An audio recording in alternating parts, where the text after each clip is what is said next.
আসসালামু আলাইকুম। সবাই কেমন আছেন? আশা করি ভালো আছেন। আজকের ভিডিওতে আপনাদের জন্য দারুণ সুখবর রয়েছে। সেই সুখবরটি হচ্ছে অনুপস্থিত ইউপি চেয়ারম্যানদের দায়িত্ব পাবেন যারা।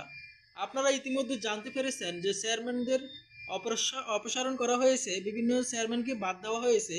এখন নতুন দায়িত্বে কারা আসবেন সেই তথ্যটি আমরা আজকে ভিডিওতে জানাবো। ভিডিওটি সম্পূর্ণ অবশ্যই দেখবেন। তো আপনারা জানেন শেখ হাসিনা পালিয়ে যাওয়ার পর ক্ষমতার পালাবদল ঘটে অনেক জায়গায় অনেক যারা যে পদে ছিল সেই পদে অনেকে নেই, নতুন নতুন পদে অনেকে যুক্ত হয়েছে। তেমনি ইউপি চেয়ারম্যানও অনুপস্থিত যারা রয়েছেন তাদের চেয়ারম্যানদের দায়িত্ব পাবেন যারা, সেটি হচ্ছে, আমি বিস্তারিত বলি তাহলে আপনারা ব্যাপারটাই বুঝে যাবেন।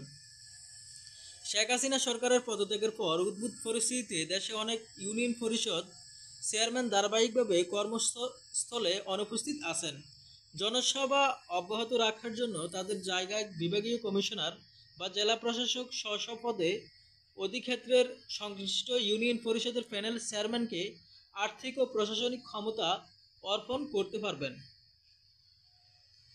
প্যানেল চেয়ারম্যানের অনুপস্থিতি অথবা যে কোনো জটিলতা হলে বিভাগীয় কমিশনার বা জেলা প্রশাসক স্ব অধিক্ষেত্রে উপজেলা নির্বাহী অফিসার বা সহকারী কমিশনার আর্থিক ও প্রশাসনিক ক্ষমতা অর্পণ করে জনসভা অব্যাহত রাখবেন।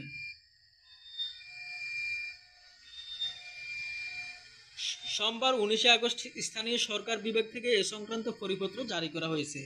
পরিপত্রে বলা হয়, সম্প্রতি লক্ষ্য করা যাচ্ছে যে দেশে কতিপয় ইউনিয়ন চেয়ারম্যান বর্তমানে ধারাবাহিকভাবে কর্মস্থলে অনুপস্থিত আছেন, যার ফলে ইউনিয়ন পরিষদের জনসভা সাধারণ কার্যক্রম বিঘ্নিত হচ্ছে।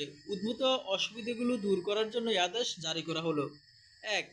অনুপস্থিত চেয়ারম্যানদের কাজ পরিচালনা ও জনসভা অব্যাহত রাখার জন্য স্থানীয় সরকার আইন 2009-এর ধারা 33, 101 ও 102 দ্বারা বিভাগীয় কমিশনার এবং জেলা প্রশাসক স্ব অধিক্ষেত্রের সংশ্লিষ্ট ইউনিয়ন পরিষদের চেয়ারম্যানকে আর্থিক ও প্রশাসনিক ক্ষমতা অর্পণ করতে পারবেন। 2. প্যানেল চেয়ারম্যানদের অনুপস্থিতি অথবা যে কোনো জটিলতা পরিলক্ষিত হলে আইনের ধারা 101 ও 102 প্রয়োগ করে বিভাগীয় কমিশনার বা জেলা প্রশাসক স্ব অধিক্ষেত্রে তার অধীন কর্মকর্তা যেমন উপজেলা নির্বাহী অফিসার বা সহকারী কমিশনারকে আর্থিক ও প্রশাসনিক ক্ষমতা অর্পণ করে প্রযোজ্য ক্ষেত্রে ইউনিয়ন পরিষদগুলোকে সচল রেখে জনসভা অব্যাহত রাখতে পারবেন। তো আপনারা দেখলেন যে কারা আসলে চেয়ারম্যানদের বদলে থাকবে। আপনারা ভিডিওটি দেখতে পেলেন। তো বাকি তথ্য আমি আপনাদের সামনে শেয়ার করব, সেজন্য আমার চ্যানেলটি সাবস্ক্রাইব করে রাখুন।